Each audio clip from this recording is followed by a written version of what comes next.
How's it going, everyone, and welcome back to a brand new video. In today's video we will be covering a couple of ways that you can set up with FIFA 21 in the best way possible when the web app comes out. We'll be going over how to get the most out of EA access, how to use the web app. But as we start, we are going to open these free packs that we've got on the screen here just to see what we get. We're going to get straight into it. Hopefully we can get something good. If you're not already, make sure you subscribe. Don't forget to drop a like, and let's see what we're going to get.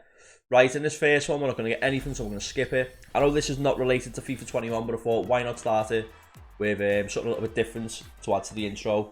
Full of packs. We're at the end of the game now, so there's so many SBCs out where you just get so many good packs for high rated. You know, like this one now, 290 plus rare gold players. Let's get into this. We could get a team of the season in this. Can we get a big one? We'll have to wait and see. Obviously, it's going to be a walkout. It is a team of the season. What's it going to be? I think that's going to be Davies. That's not too bad. Not too bad. 93 rated, is he? 92 rated Davies. What a season he's had with Bayern Munich, by the way. He just won the Champions League. I think he's only like 19 or something. He's really young. And Slimani. Not too bad. How much is he worth? He's worth like 200k. So if you were, you know, if he was tradable, you'd be quite happy with that. Next one is a 94 plus team of the season player. Let's hope that we can get someone decent. Someone really good. Someone over 300k and I'll be really happy. Obviously, it's not tradable, but, you know, we want to try and hit a nice player. Who's it going to be? German. CDM. I think that's going to be Kimmich. It is. So a nice little strong link to our Davies that we've just packed. That's a really good card. 96 rated CDM. Joshua Kimmich, who plays for Bayern Munich. Like I said, he'd link nice. CDM to left back, not bad. Anyway, that was just to start the video. Like I said, if you haven't already, make sure you subscribe. Don't forget to drop a like, and let's get into the video. Right, so as you can see on the screen, we have got the FIFA 21 guides, which we have got for this episode. 2 guides, one for the web app, as you can see, and we've also got one for EA access. Basically, what we're going to do is we're just going to go through the little points that I've made and have a little bit of a discussion about each one of, you know, my advice on how to get the best out of the start of FIFA 21 to obviously set yourself up for the year. For the web app is normally the first thing that comes out of, well, after the beta, but it's the first thing that comes out. You can actually start your account. So there's some very important things that you need to do. As you've seen here, I've highlighted that the first point is picking your starter team. So when you load into the game, obviously you're on a new account, new game, new FIFA, you have to pick your starter team. The most important thing is picking the right nation for different reasons. If you're into doing SBCs, then that's, you know, there's a big reason for that. As I put there, picking the right nation could be key for getting a good start for SBCs.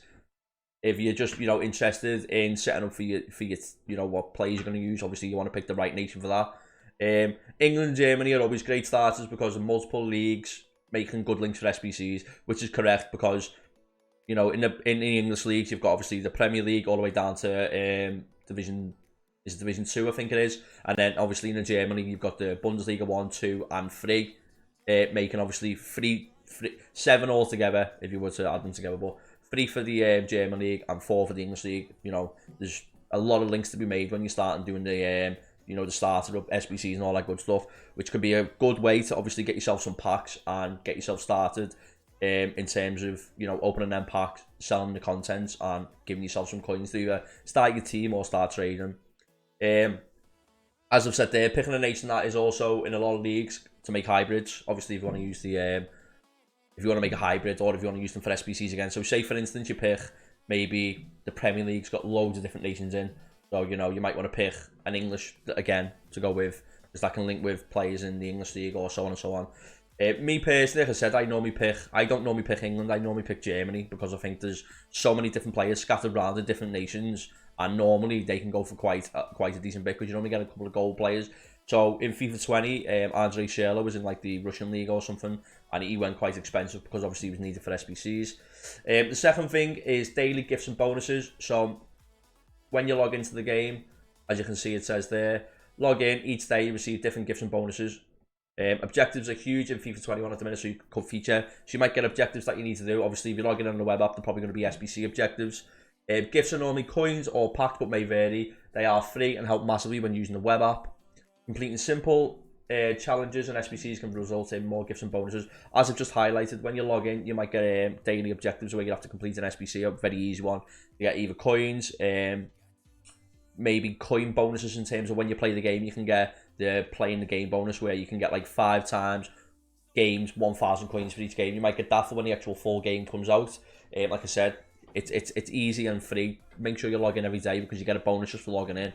And obviously, if there is objectives, try and get them completed as well. Buying and selling. Use the web app to watch the market and get to know what players are rising and in high demands.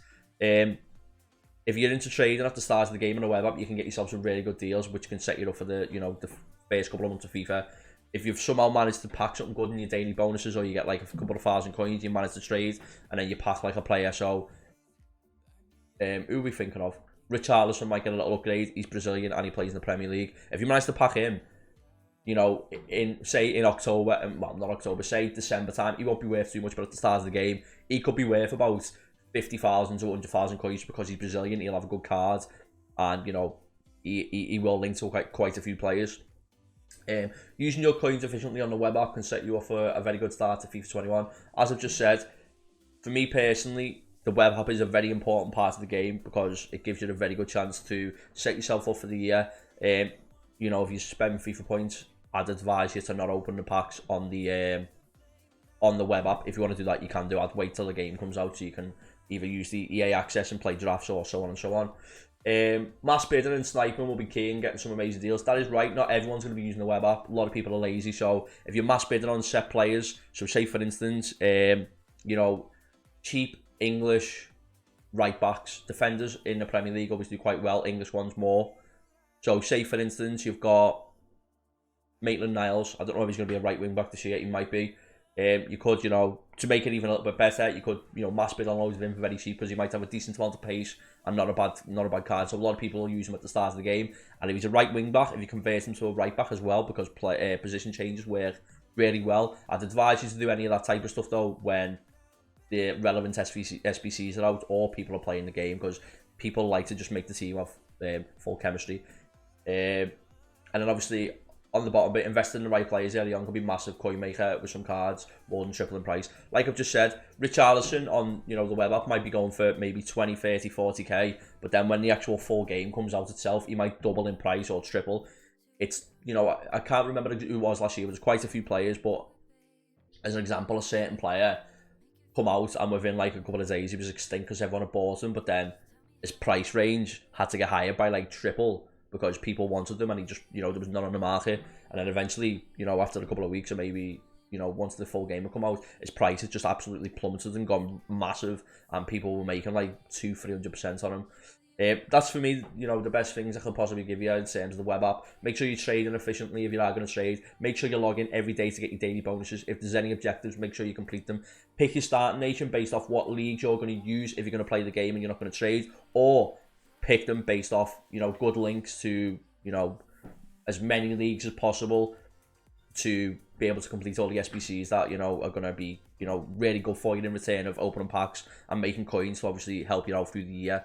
That is the web app. What we're going to do now, we're going to go over to the EA Access advice and go a little bit in more information of what I, advise you to do when EA Access comes out. Right, now with EA Access, this is obviously my advice on the best way to use them 10 hours. As I've put there on the main points at the top, for me, you need to find the best way to maximize them 10 hours.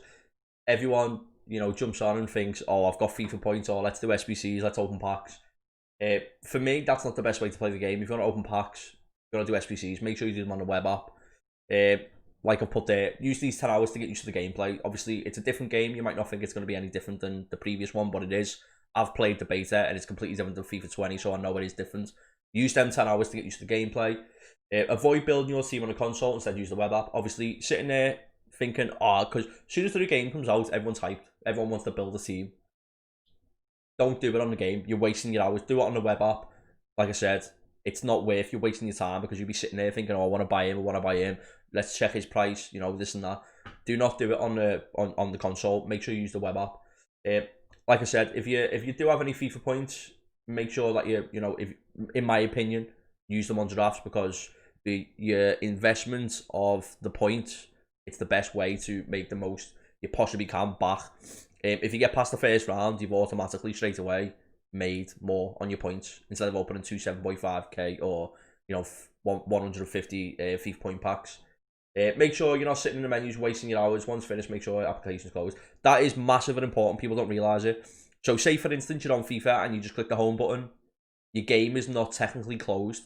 Make sure that you click select or click start and close the application. Otherwise, it's going to keep taking your hours, and then before you know it, you've been doing about your business, doing your day stuff, and your console's been on, and you haven't actually closed the application, and your hours are just going down. So make sure that you're obviously not sitting in the menus. Make sure you're playing the game. That's what I think you should do anyway.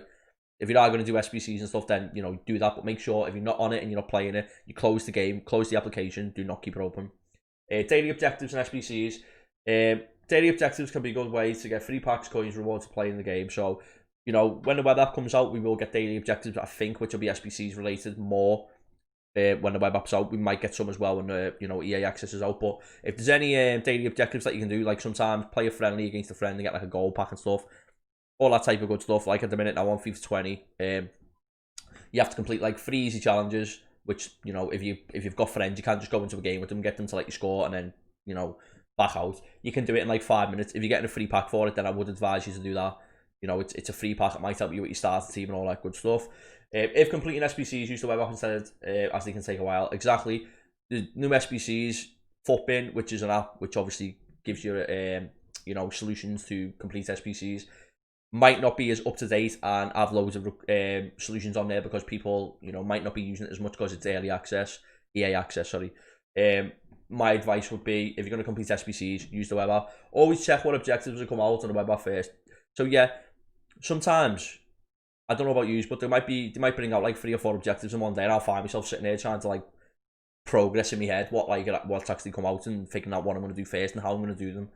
Have a little look on the web app. The web app come out first. They will come out on the web app as well. Check the web app first. Make sure that you're picking the right objectives to maximize your time efficiently, and obviously do the ones that you want to do instead of sitting there looking at it thinking, how am I going to do this? What players do we need to use in that? If you do it on the web app, you're not wasting your time, because like I said, most important thing is maximizing your 10 hours.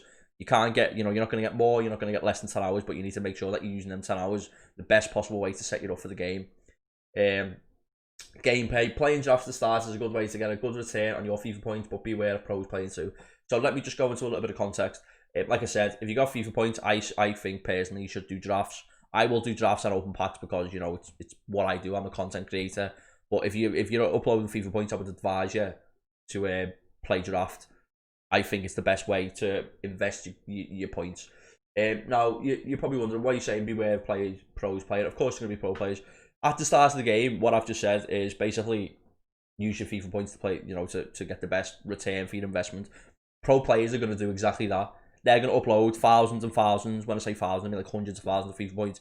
And instead of just opening packs, they're going to play drafts because, for one, they're going to learn how to play the game, which is important for competitions. They want to get better, and the best way to play is obviously, the best way to learn, is to play the game.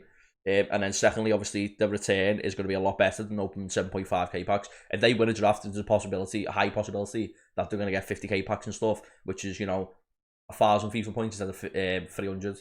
And then you might get some coins. There's so many different rewards you can obviously get. But if you get past the first round, you're pretty much making profit every time anyway, in terms of what you would get if you were spending it just on packs. So beware of playing pros, but obviously it's good to get used to the game, and you get a better return if you win at least one game. Make sure to play rivals so you get rewards and points towards FUT champs. So obviously, when the game comes out, even if you only get yourself to like rank 1, rank 2, play some rivals so you can get yourself some rewards on Thursday. If you want to take packs, take packs. If you want to take untradeable, take untradeable. Or you could take the coins, which is obviously good. But make sure you play some rivals, as it is a really good way and easy way, obviously, to get yourself some rewards and help you get yourself started. Obviously, like I said there at the end, for each win you get some FUT champs points as well to put you towards your FUT champs qualification. Playing squad battles are good and easy. It's good and easy rewards, get used to the gameplay. So this year, this FIFA is quite different in terms of defending. So playing squad battles might be a good way if you want to set yourself on a high standard to get used to the defending and learn how to, break down the defense and all that good stuff. And like I said, it's an easy way to get, coins and pack rewards. You do get coins and packs, even if you only finish like goal 3, which is, not amazing. It's a good way to get yourself some packs and some coins to start off. Playing the game should be priority when using your 10 hours to get ranked in squad battles and rivals and learn new gameplay. For me, that is exactly it. Play the game as much as you can. Get used to the gameplay, especially if you're like me, you're a hardcore player, you play it all year round. Make sure you get used to the gameplay. Get your squad battles played. Get your rivals played. Get yourself some rewards. If you're spending FIFA points, in my opinion, make sure you play draft because it's the best, most efficient return of getting the most out of your FIFA points, and you're going to learn how to play the game quite well because you're going to come up against a lot of hard players who are trying to sweat the game like pro players and trying to get the best return out of their investment for the FIFA points, and obviously start up the best possible way they can with their start of FIFA 21. That's been my little bit of a guide of how to use EA Access and how to use the web app. If you have enjoyed it, make sure you drop a like. Don't forget to subscribe, and we will have another video coming out covering what is it that we're covering? We're covering the how to what to do or how to build your starter squads and what to look for, and also out of pack investments on the start of FIFA 21. If you want to see that, make sure you drop it thumbs up. As soon as we get to 15 likes on the video, we'll drop that. So yeah, that's been it. Hopefully that will help you out at the start of FIFA 21. Like I said, if you have enjoyed it, smash the thumbs up, don't forget to subscribe, and I will see you all next time.